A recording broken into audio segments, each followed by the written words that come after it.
For the first session of the Covering Equitable Community Development Journalism Fellowship, we're going to explore the issue of tribal sovereignty and its role in indigenous communities. It's one of the benefits of us deciding to meet in Missoula, Montana. It's going to give us an opportunity to truly study that issue. The central tenet of tribal sovereignty is that any decisions about a tribe's well-being or impact on the people living within that reservation the decisions are made with the participation of residents, of the people who live in the community. Now, that sounds like it should be common sense in every community in America, but of course we all know that that's not the case. In fact, we all know that in our own neighborhoods, often people aren't aware of decisions that get made on a daily basis, and often they impact their lives in incredibly difficult ways. For this session, we are going to hear from Montana State Senator for District 48, Shane Morigeau.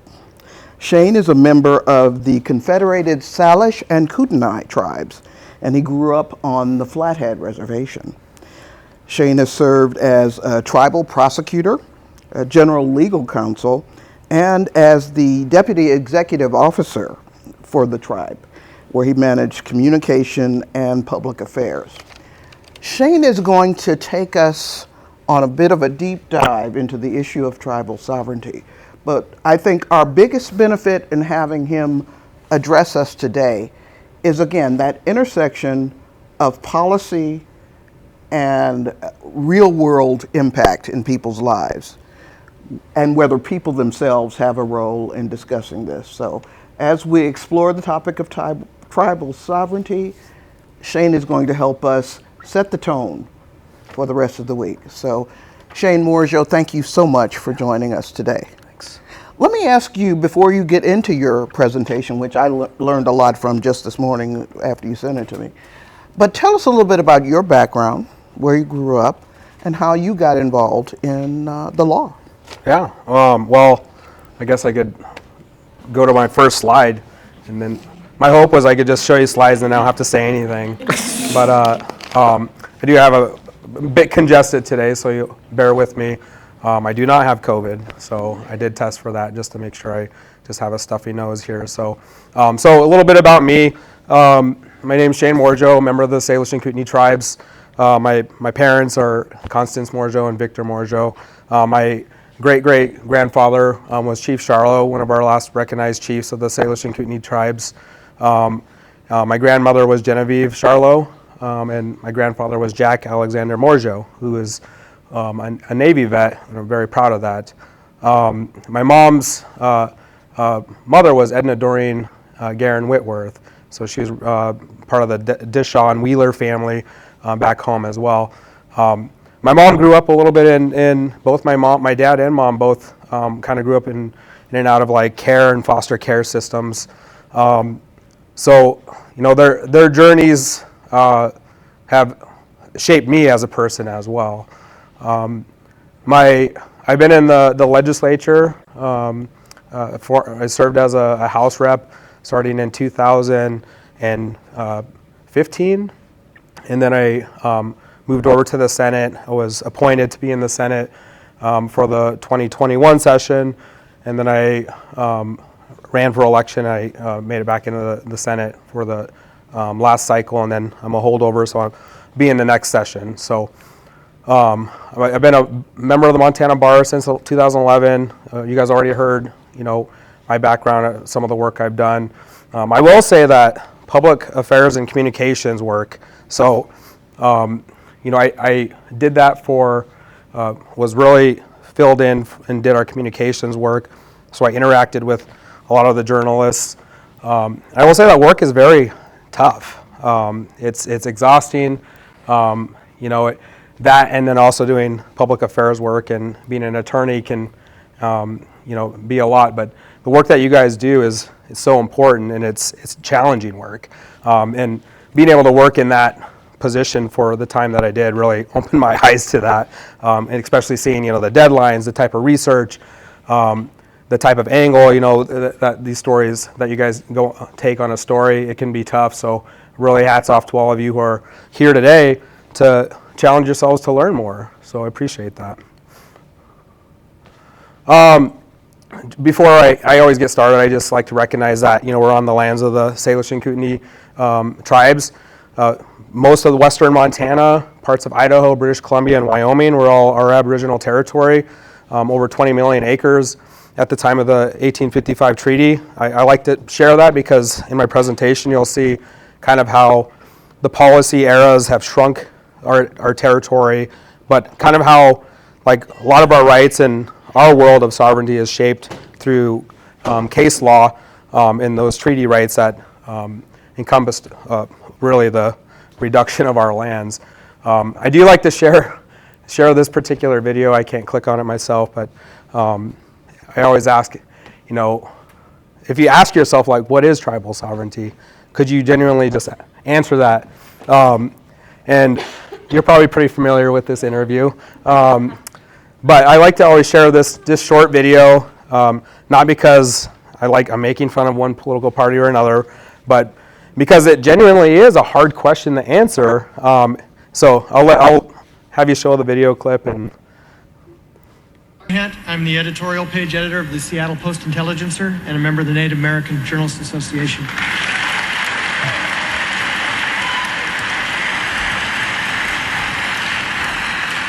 Most school kids learn about government in the context of city, county, state, and federal.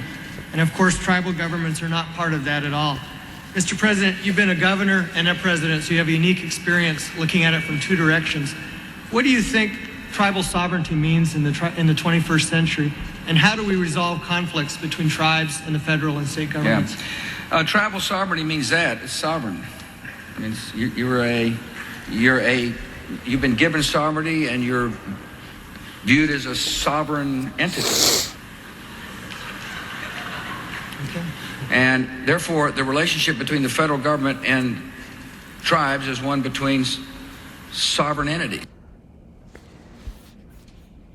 so that last part of the answer actually is pretty good, considering, that he was really just winging it, right?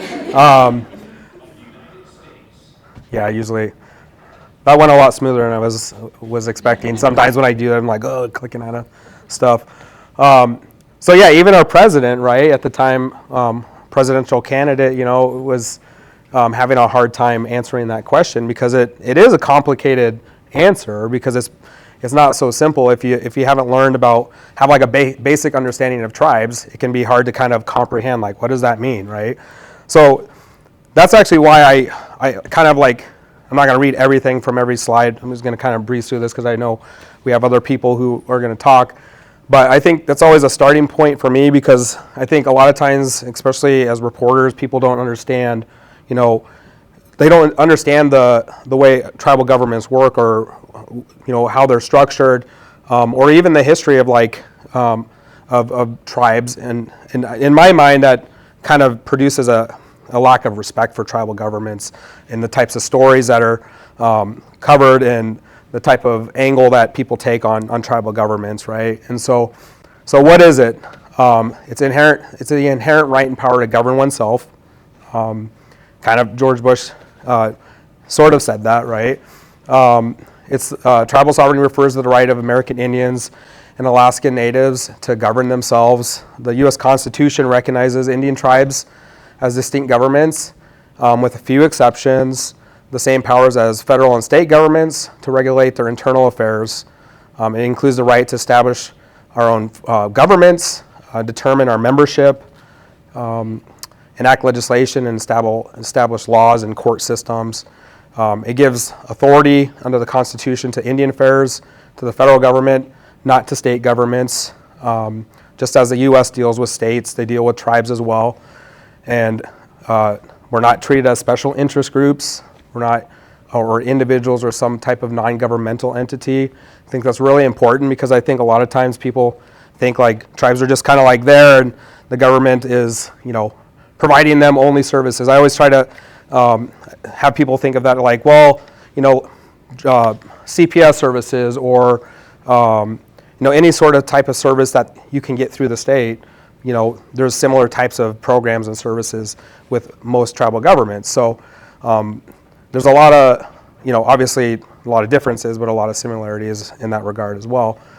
And some states have actually recognized the governmental status of Indian tribes. Not all states, but a lot of them have. So the policy eras, I think, are really kind of where I always start. And just so you know, there's lots of literature out there. There's real basic books. Some of this is just pulled from some of that, like Indian Law in a Nutshell. Just really tries to feed that information to people at a real base level. And so when you go back to kind of what is tribal governments and what is sovereignty, look at the establishment of the federal role. You look at colonial times to 1820, right? Tribes were running their own affairs separate from anybody. They didn't depend on anybody. There wasn't, funding sources that came from anybody. We were treated as sovereign in foreign nations with the British Crown. And interestingly, when the colonies revolted, a lot of tribes actually allied with the Crown because they had treated them and protected them from outsiders. And so there was a loyalty there to an extent because they did treat them as foreign nations. Of course, in 1776, we had the Declaration of Independence. Upon our independence, Congress regulated commerce with Indian tribes, and the president was empowered to make treaties with the consent of the Senate. Then you had the Trade and Intercourse Act, which provided the boundaries established and protected Indians from incursion by non-Indians. You had federal crimes adopted. Indian tribes were left to regulate their own conduct generally, even at that time, right? So on one hand, you had the Europeans claiming dominion over all the territories of the New World, which would end up eliminating tribal sovereignty and clouded tribal nation sovereignty status. And so, when you go and pass these laws here, there's a lot of holes there, right? So what are how does the regulations work? Whether it's civil or criminal. And so a lot of that was left to the tribes to interpret or to operate as they would, right? Just per the course of how they were already operating. But then that's where you get a lot of the U.S. Supreme Court cases. So that's where the Supreme Court steps in and has kind of as the Supreme Court has actually said here on this campus, when we did an interview, they said they just make it up as they go along, right? So they make it up and they try to tell us what they think is in our best interest, which is a whole nother problem. So the Marshall trilogies are really these famous cases in the Indian removal era, which was between 1820 and 1850. It extinguished Indian title to eastern lands and removed Indians beyond state boundary lines westward, ushered in by President Monroe and John Quincy Adams, and most vigorously, as many of you might already know, Andrew Jackson, which was the Trail of Tears and the removal of the southeastern tribes to Oklahoma. So 60,000 Cherokees were displaced, and 4,000, I'm sure that number is actually larger. I've seen different numbers. I just grabbed one that I saw online that from some history accounts from it, but 4,000 people had died during that time. So how the federal government viewed tribes was the BIA was at the time under the War Department. So from 1824 to 1849, before the Department of Interior regulated or oversaw those relationships with tribes, it was under the War Department. So you got a sense of how the United States was treating Indian tribes in this country. They considered us, opposite of them, right? They were essentially declaring war upon Native people here. Simultaneously, you had the U.S. Supreme Court developing legal doctrines of Indian law and structuring tribal sovereignty moving forward.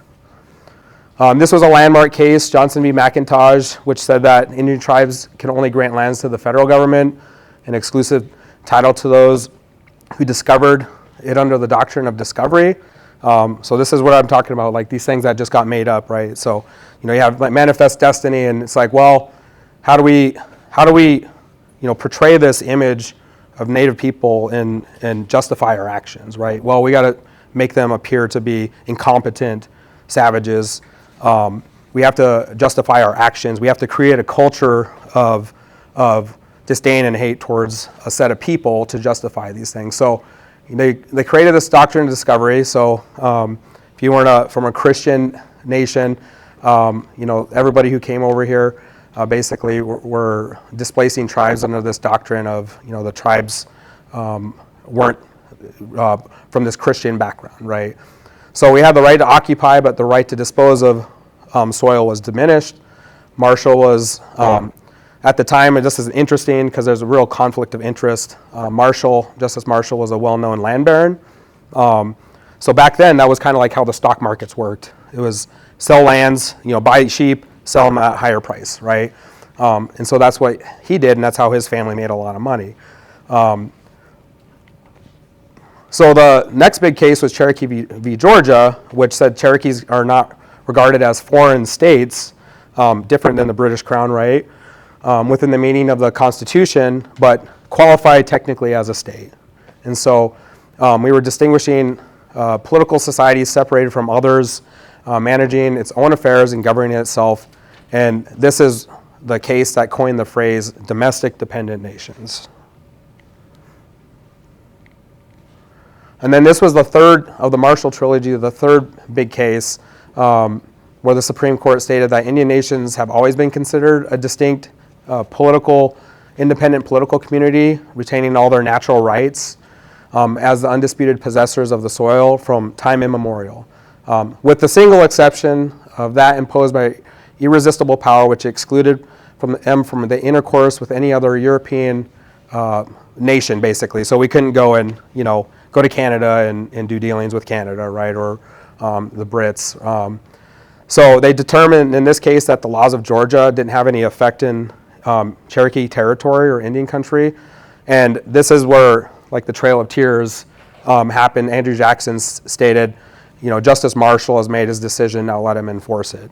And so he went out and still pushed the Native people west and south. So now we go to the reservation era between 1850 and 1887. And this was another era where an attempt to assimilate and take lands of tribal people.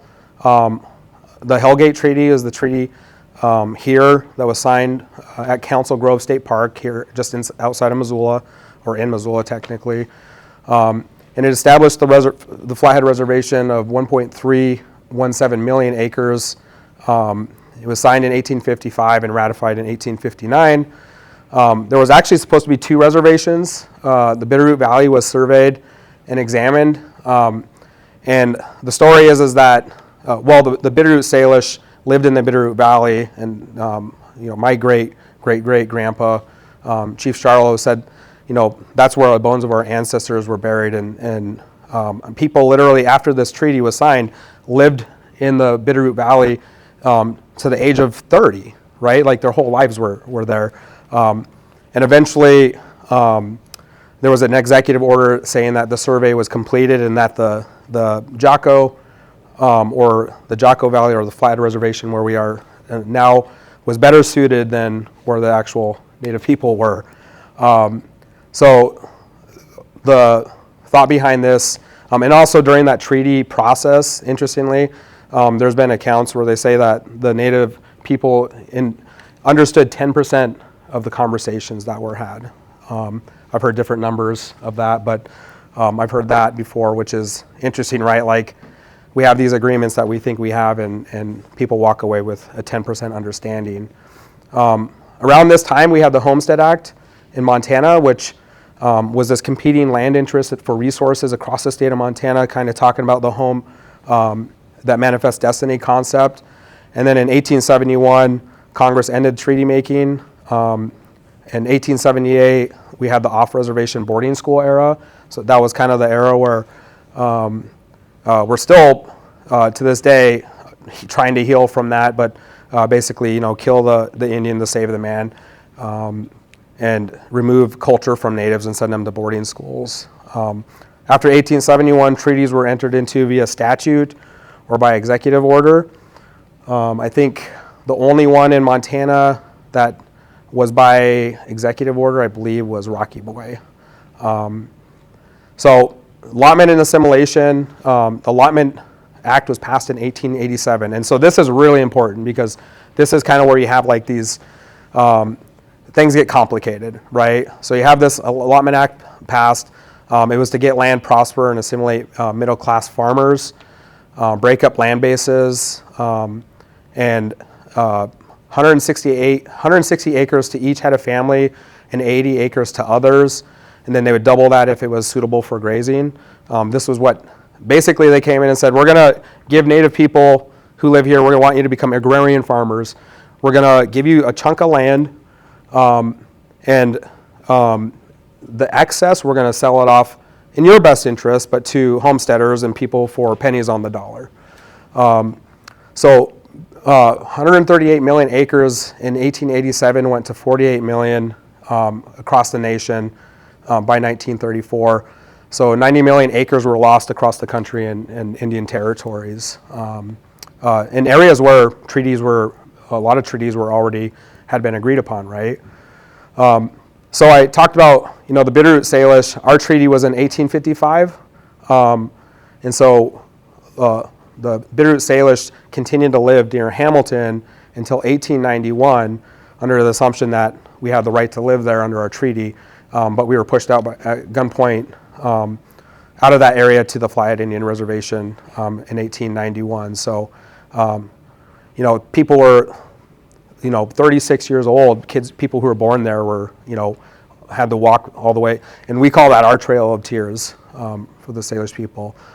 I'm not going to go into Talon B. Mays. That's an important case. But tribal powers, I won't go into it too much, but it did say tribal powers are inherent, that they're not derived from the federal government. So now they're like clarifying, like, well, what are your rights, right? Well, what hasn't been taken away remains. And you have these inherent rights just like any other state does as tribal nations. And the Bill of Rights that restrict the federal government do not apply to tribes. So in 1904, the Allotment Act was extended to the CSKT, and our land base went from 100% of the reservation, the Flathead Reservation, to 30% or just under 30%. Now we've acquired more over time, so now it's back to about 67%. Each section, 16 and 36, was removed as school sections during that time as well. So from 1908 to 1909, the National Bison Range, which has now been returned back to the tribes, that was carved out at the time. And then they gave 3,000 lotteries issued for homesteading, so to white settlers in 1910. And then the remaining public lands were opened up for public sale. CSKT lost over 400,000 acres. They did another round in the 20s with timber allotments. They also did the Flathead Villa Sites Act, so along the lake. People started realizing, oh, that's pretty nice property on the lake. That'd be a nice place to have a vacation from Missoula, So people went in and carved out a bunch of lake property on the reservation as well. The only reservation in Montana that was not allotted was the Rocky Boy Indian Reservation, which was formed in 1916, so it was after that treaty era. But I will say that Rocky Boy, in my opinion, experienced their own allotment era because the land-based size that the reservation ended up being. So it's not like they got a great deal or something, right? So 1924, we got tribal citizenship. CSKT and many other nations around this time plummeted into deep poverty during the Great Depression, and many other, and in 1928. So they're looking at this, okay, we tried this policy. Things aren't looking so good, right? We tried this out. So they issued this thing called the Merriam Report, which it was a survey in the 20s, identified that these policies were failing and that things were way worse than they ever were when the Native people were left to manage their own affairs. And so the Great Depression starts in 1929 and things got pretty bad. So this is just a visual. This is the green is what the reservation was, complete. This is all tribal lands. This orange is when they issued allotments to tribal Native people on the tribal members on the Flathead Indian Reservation. And then that map on the left is what between 1922 and 35 is what it looked like after the allotment assimilation era, those policies. So you can see how much green is left. And then this is just one I had on my computer from 2022. So this is what it now looks like today. I don't know if anyone has any questions about this. There are some federal parcels on here. Red areas are like wildlife buffer zones and primitive areas that the tribes have. On this one, are you saying the orange parts were allotted to tribal people, so it's orange and green is tribal land, or just green is tribal land? Just green is tribal land in that map. So orange is allotments, and so Native people got these allotments. So they basically, and which is a whole nother thing, right? Like at that time, Native people who got allotments lost them a lot of times because they were subject to paying taxes on them. So say they needed, the mercantile here in Missoula actually is a good example of this. The mercantile was known for actually taking a lot of lands from Native people because they were also railroad barons.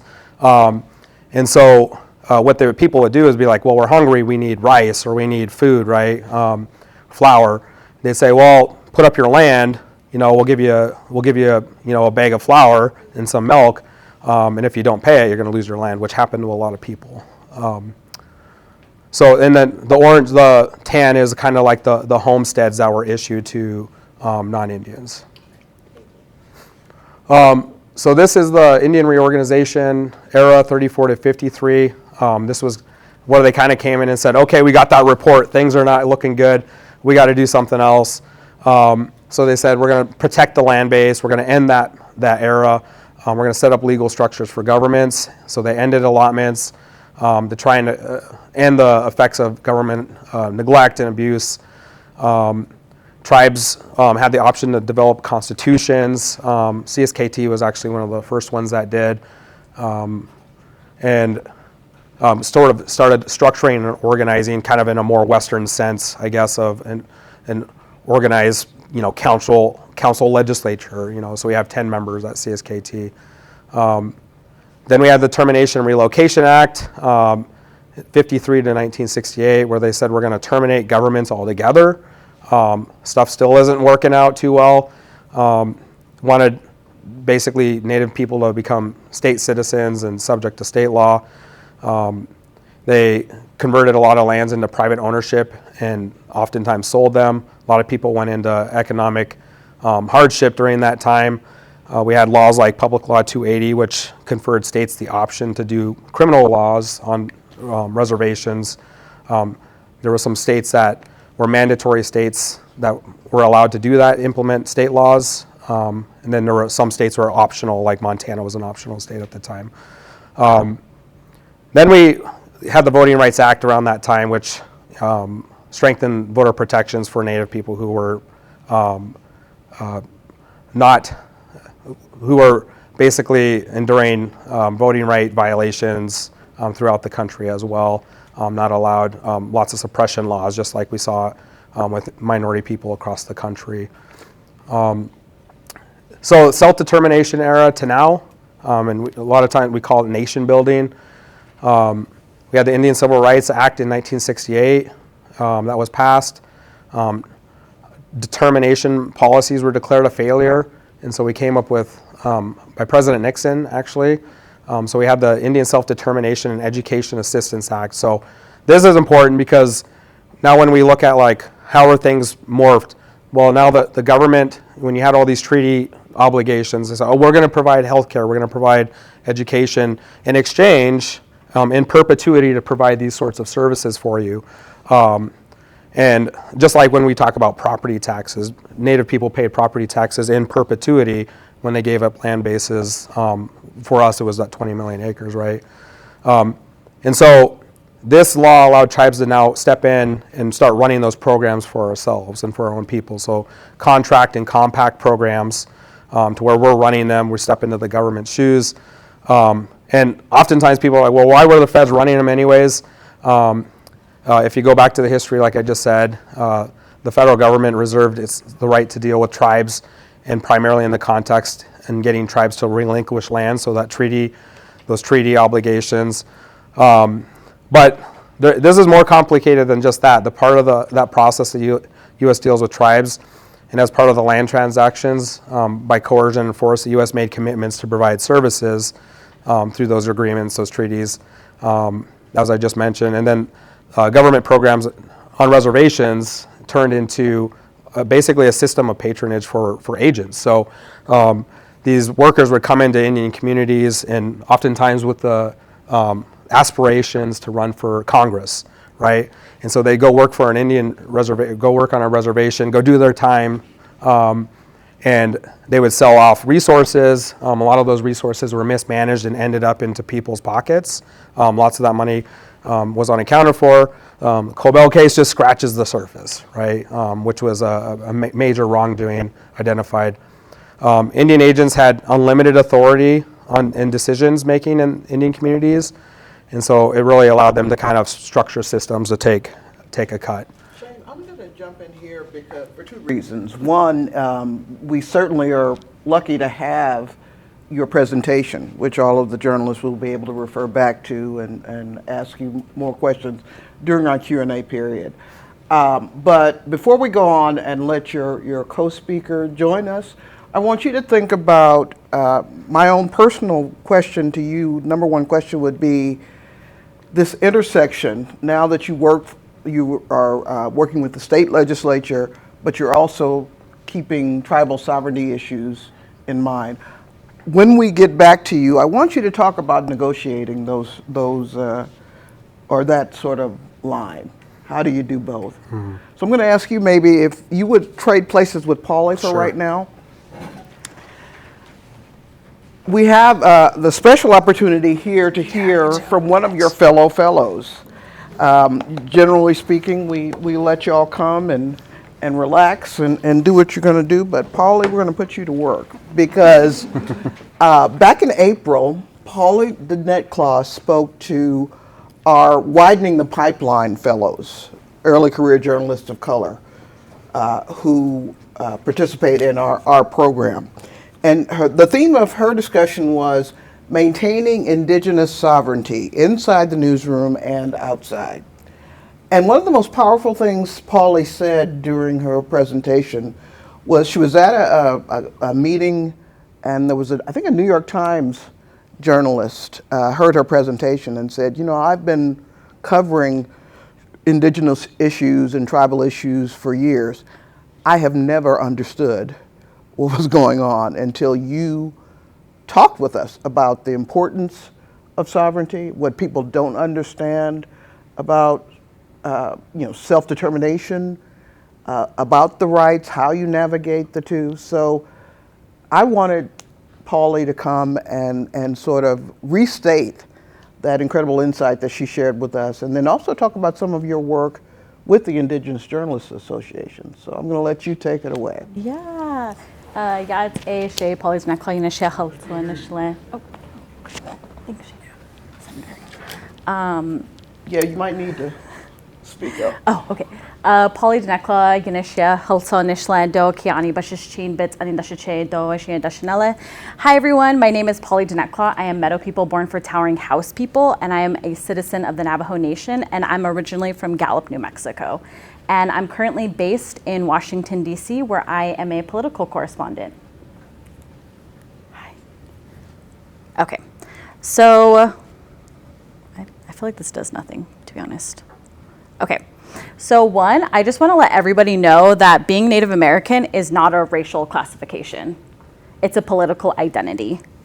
And I feel like that's the first thing to note if you are going to try to understand Indigenous affairs coverage, is that both me and Senator Morigeau here are both citizens of our nations. And that is really important to understanding the basics of what it means to have a nation-to-nation relationship with the federal government. And so, again, I just want to highlight for everybody that Native nations have a nation-to-nation relationship with the United States. And this is backed by treaties, Supreme Court rulings, as you saw, and case law, federal law, and the US Constitution. All treaties or which shall be made under the authority of the United States shall be the supreme law of the land. So treaties are the supreme law of the land. The United States entered into several treaties with Native nations. And so that's really important to know.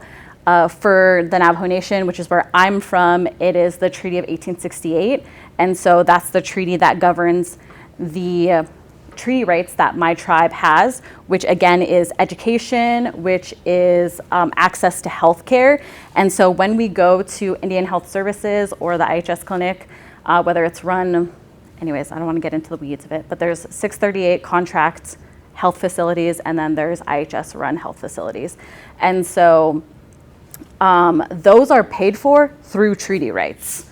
Native people gave up land, Native people gave up a lot, and so that is through treaty rights. So all of those things come from that. And again, remember, treaties are the supreme law of the land. So that is why it is in perpetuity.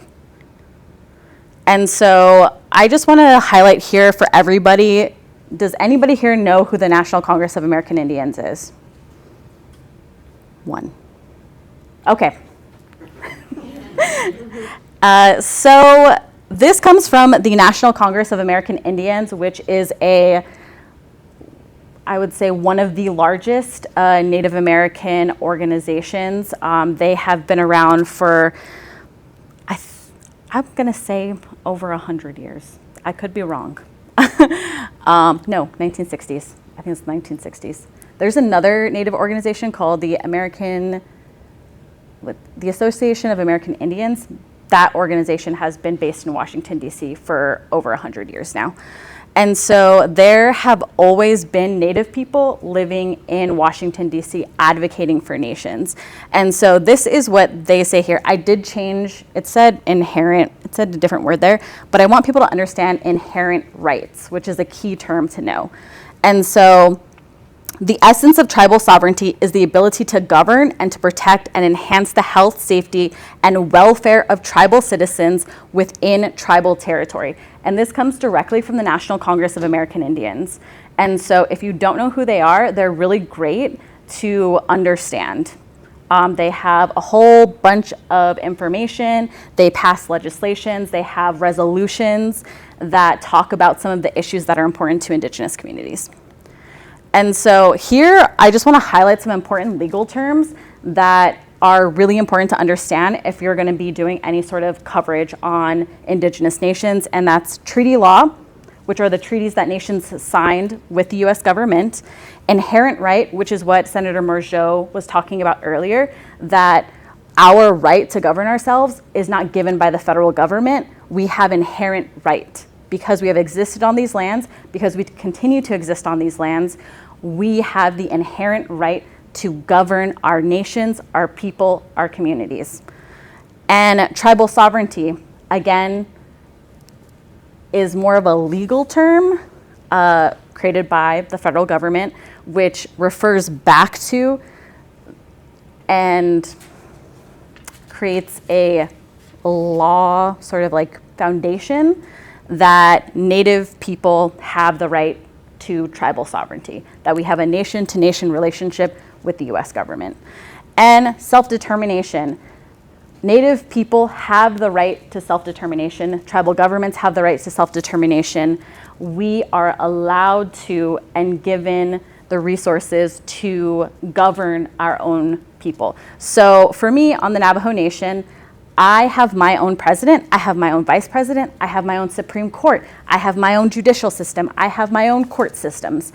I have my own Congress where I elect from my community a member of Congress who represents the needs of my chapter, which is Manulito chapter. And so that's the government structure for the Navajo Nation. We have locally elected leaders as well. So I have a chapter president as well that I elect.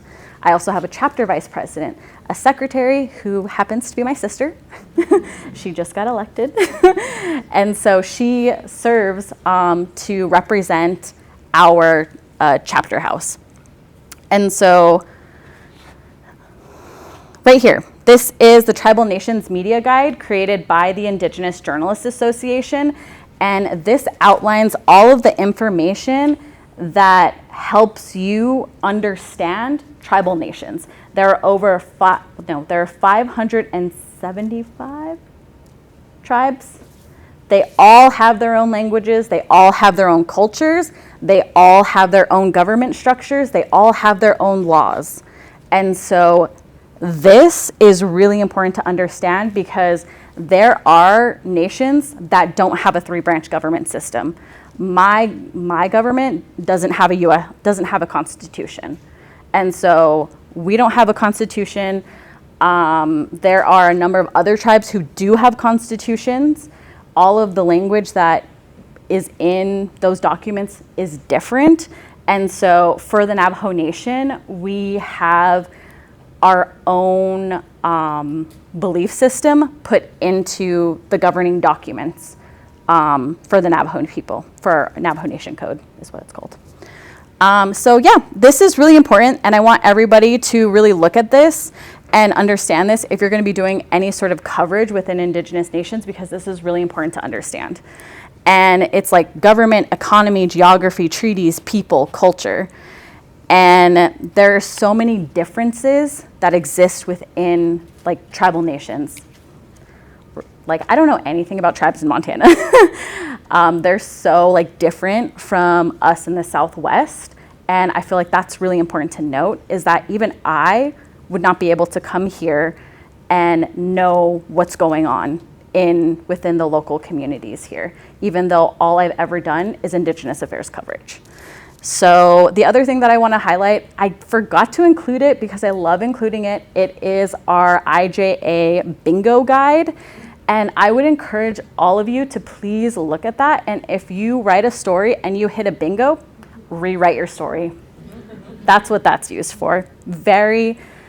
It has a whole list of things that are stereotypes, things that are racist, and that don't really, that are misguided. So that is all available to you on the Indigenous Journalists Association website. We have a ton of information there. I'm a former board member for the Indigenous Journalists Association, so we have a ton of resources available there for everybody. So encourage you all to use those. All right, that's my presentation. Oh. Are there any questions before I take over and ask all the questions I want to ask? And just so you guys know, throughout the program, if you have any questions, please just wait for the mic. I'm not that fast. I'm really sorry, but I'll try to get you the mic as soon as I can. Any questions? Speaking of which, I do actually need that mic. Oh, because okay. You have one. Oh, okay. Shane, could you come up here? Because I'd love to have you just sort of be front and center as well. As I said, I wanted to really get you to unpack for us the complexity of negotiating tribal concerns, tribal objectives with the federal government, with the state government. Give us a window into how much sort of agency and primacy you really have versus having to do that navigation. Yeah, well, I think like this presentation was good. I actually, interestingly, I just looked at like a guide like that from the insurance industry, and he was like, don't look natives in the eyes, stuff like that, you know, that is very outdated, but stuff like that still is floating around out there, right? But when I think about like the work that you all do with tribes, I think about, I try to express it in this way, you know, when you think about the relationship or the perspectives that, you know, many of us, even Native people, were, you know, thought to kind of think of ourselves as lesser, or you know, through like the cultural policies and really the cultural values that were created in this country. And so we're unpacking a lot with that, because you know, a lot of the things, the policies that exist today, or, you know, I went to school here, right? And Missoula is a fairly progressive city. But even progressive people that I met, you know, would ask me questions or say things to me that were, stereotypes or or founded in racism, and so we're trying to. I think through the work that you all do, I say that because education and those perspectives of Native people is really important.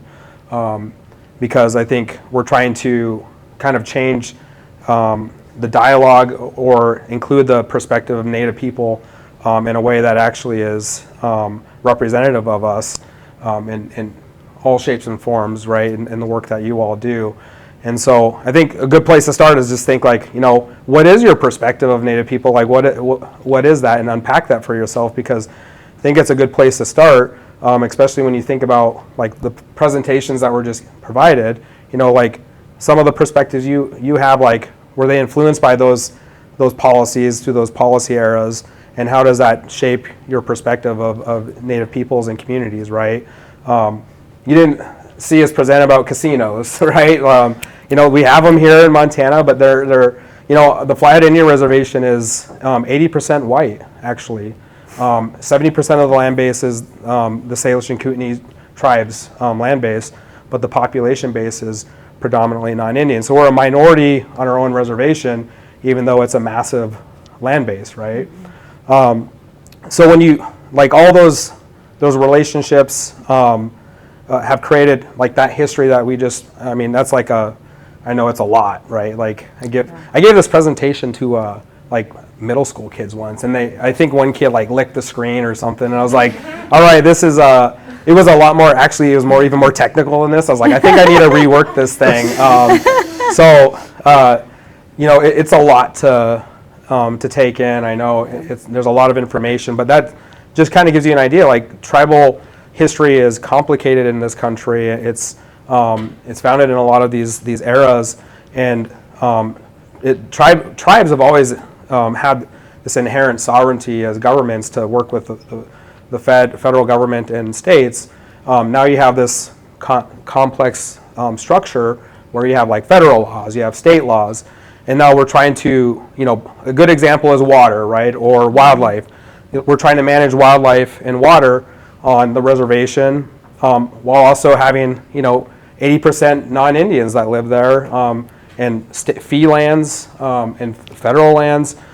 So we're always trying to like navigate these complex areas of law and policy, and we eventually do figure it out, right? And we get to the place where we need to, I think, generally, not always to our liking, but we work through it, right? So I think that just gives you an idea, because there is a complex jurisdictional like structure and kind of understanding, okay, these obligations with the federal government, there's these things like water where the federal government, I won't even go into water, I'll just start confusing you guys. But you have these relationships with the federal government where you're coordinating on these very same issues, and then with the states. So, and fortunately, I think right now it's administration to administration, but some of them are better than others. Well, I'm going to ask you about, for example, reporting on the Indian Child Welfare Act and some of the other stories that get the headlines. But what does legacy media get wrong about some of these topics?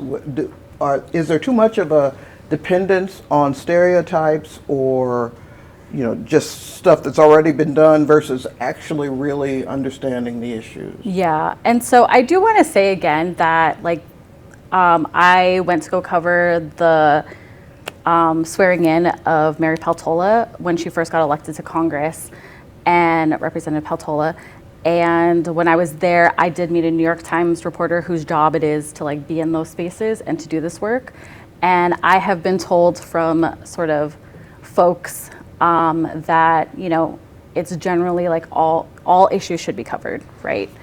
But this particular reporter said that they went to an Senate Indian Affairs Committee meeting one time, got confused and left, and that they relied on my reporting to understand what was happening. And I cover everything in DC. I'm a one-woman reporter, and so I cover the White House, Supreme Court, and Congress.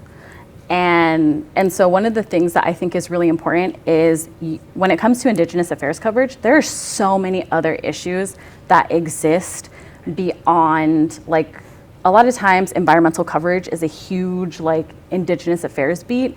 And I simply refuse to do environmental coverage because it's like Native people, environment, and that's continuously the link.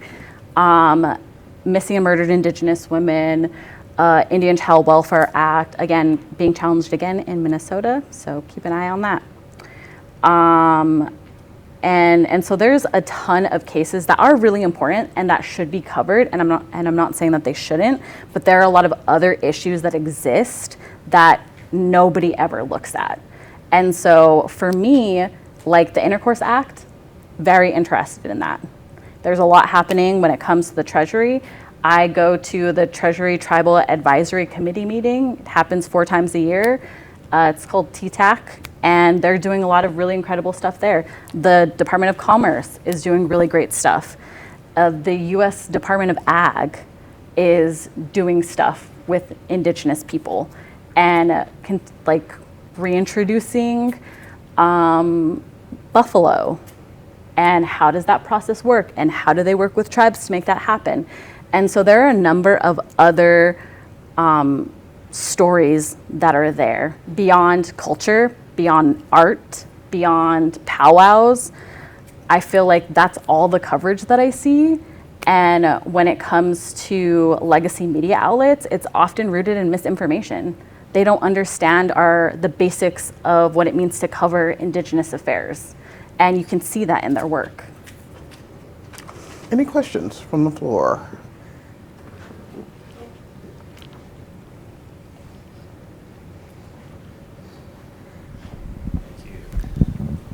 Thanks so much. This is super helpful.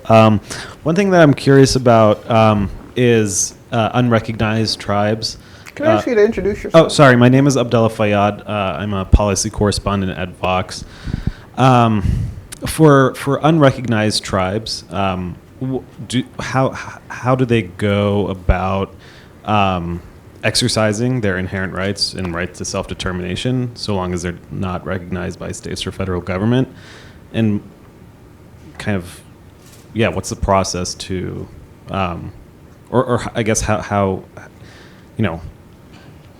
ignored is that problem, I guess, in the U.S.? They don't have any. They're not recognized.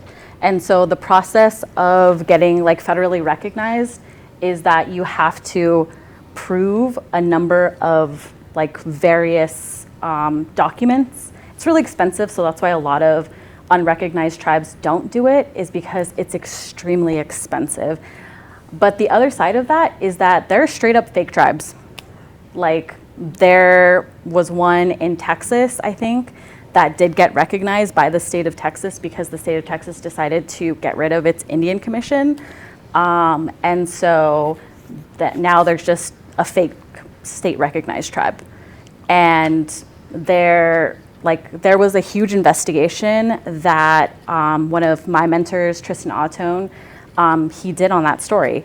And so when it comes to unrecognized tribes, there's you have to know, are they actually tribes? And were they here? Because it's just a very convoluted, I'm not saying that all unrecognized tribes are that, because there are folks like the Muwekma Alone tribe in California who were previously recognized by the federal government, but then during the termination period were unrecognized. And so that happens too. The federal government recognized a nation and then said, actually, you don't exist. And that's the end of that. And so there are a number of nations who just can't afford, because they have no money, to pay for the historians that you need, for the archaeologists, for you have to have a huge amount of information. It takes decades to become federally recognized. And so it's extremely challenging, it's extremely difficult process to go through. But if you don't go through that process, you legally don't have any rights.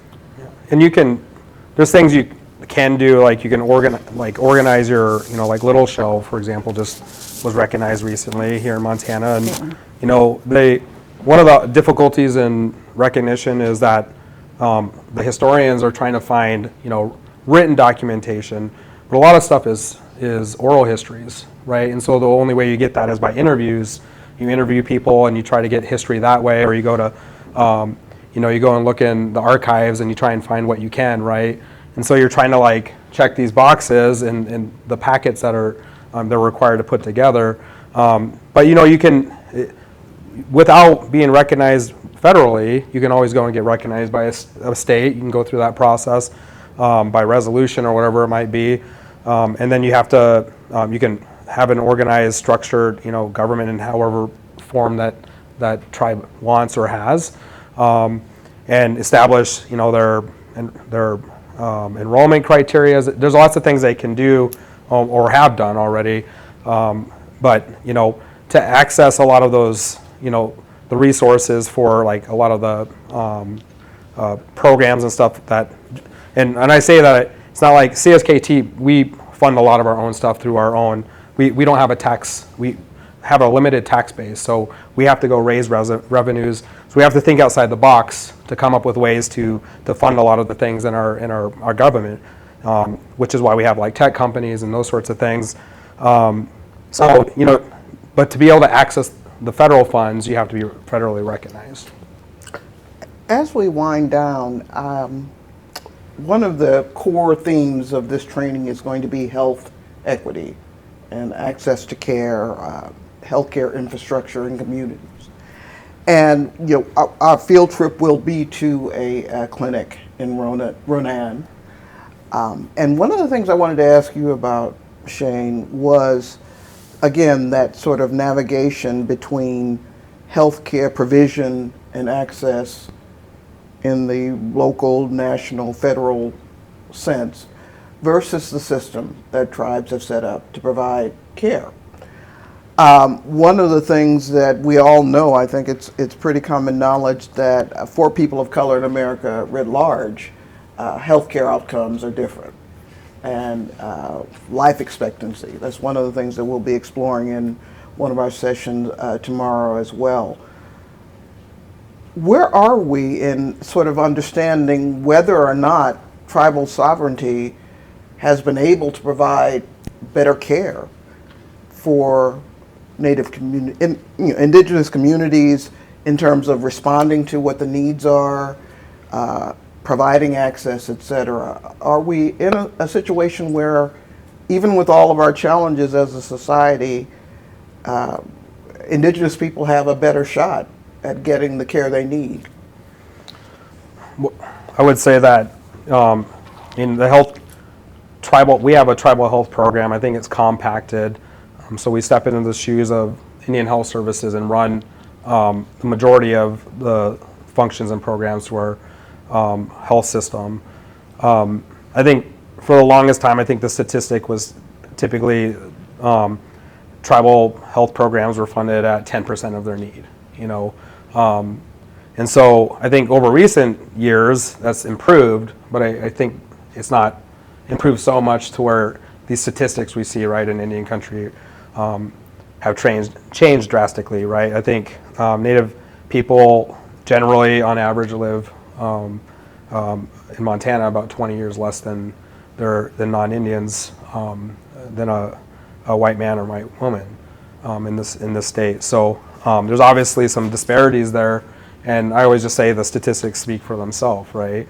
And I think that's, you go to rural communities or low-income communities across the country. It's you can connect the issue is like there's just not enough funds going into those areas to make a difference, or solutions to get those services in those communities. So I think CSKT is doing a lot of things. They're trying to find ways to, like, now they do some. I don't want to get too into that because I don't want to mess up what they actually do, or how the process works back. And you guys can ask that tomorrow.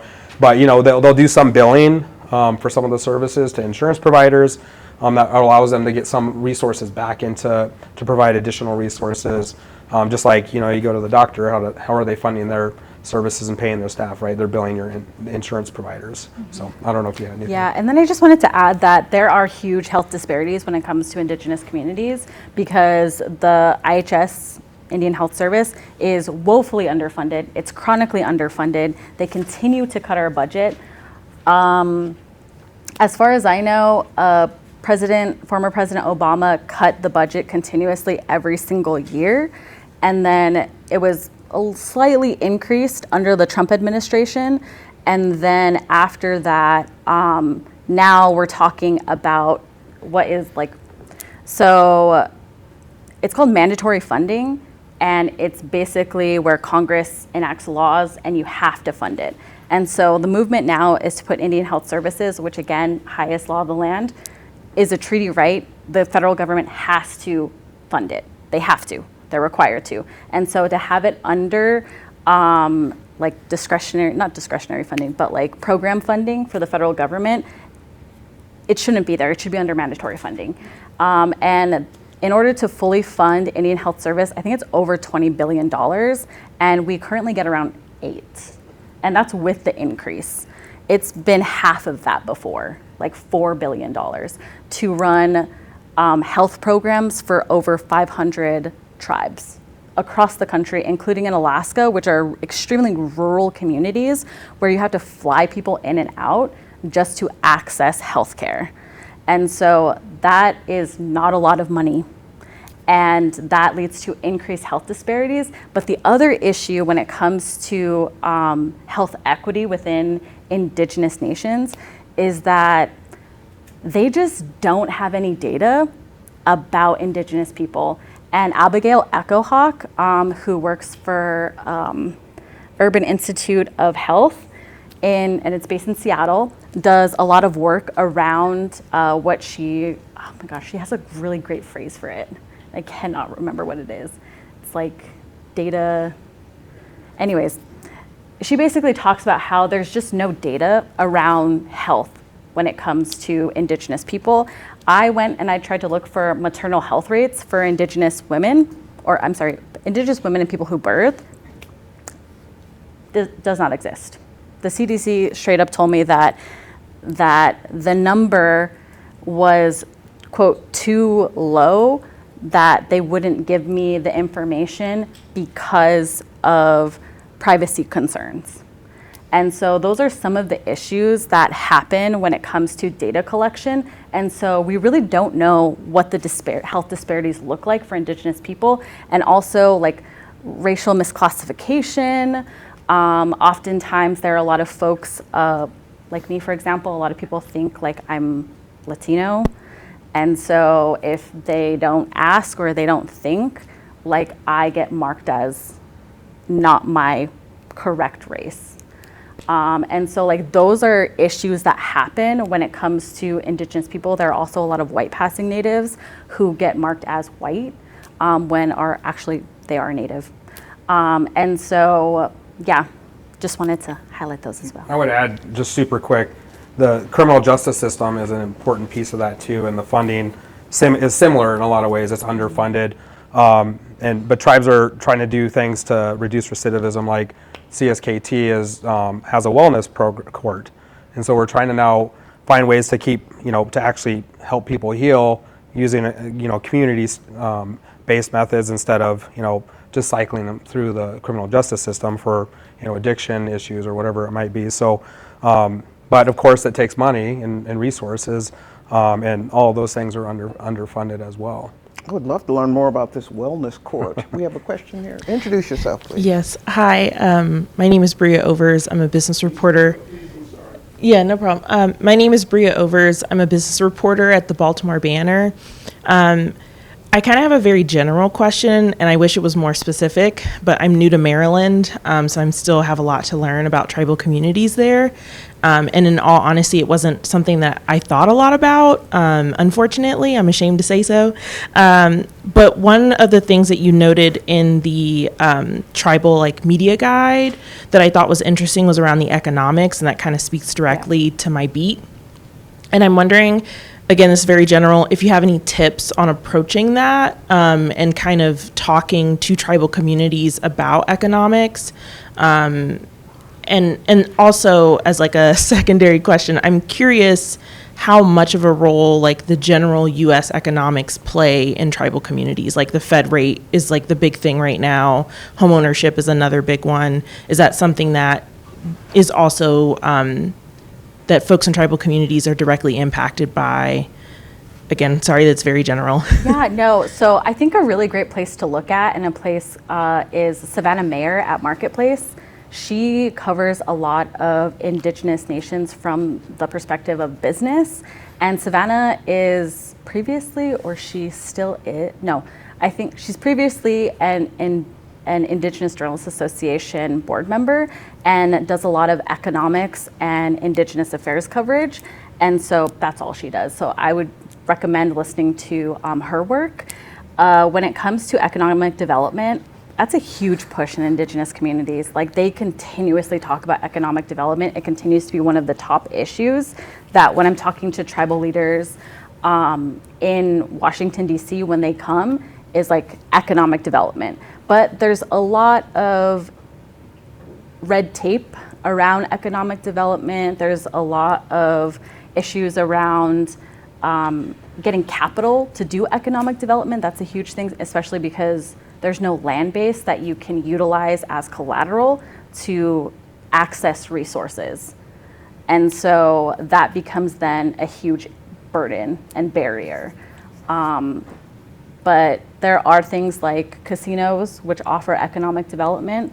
Casinos often, and I will just say this, indigenous nations are a lot of the time the biggest employers in a rural area. So the Alabama Coushatta tribe of Texas in East Texas is the second highest employer in Polk County. And so they employ a huge number of people from that county because of their casino hotel in that rural county. And so the other part of that too is that there are businesses that grew around the casino and hotel. So, you know, linens need to get washed, mats need to get brought, water companies, fast food restaurants, like all of these things then begin to pop up around these centers of economic development. And so that would be just some information I'd share with you. Yeah, and if the government shuts down, it does impact tribes just like it does other programs, state. It just depends on what the funding source is. And so, but yeah, it does have, big impacts on many tribal governments. I also have an article on that too. I can send it to you. We are unfortunately near the end of our time for this particular session, but we're very fortunate in that Pauly will be with us throughout the whole training, and so certainly we can tap into her instincts, and Shane as well.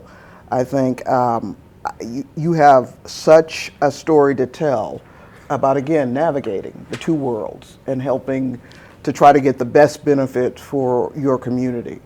And so hopefully you'll be open to the journalists reaching out to you while they're here and certainly as they develop stories. But I think this is an important conversation for us to help set the tone for the next few days. Understanding the role of personal agency and ability as a resident, as a citizen, to sort of determine your future and your well-being. And so we are very grateful to have had Pauly Denetclaw and Shane Morigeau talk with us about this issue. So let's show them our appreciation for joining us.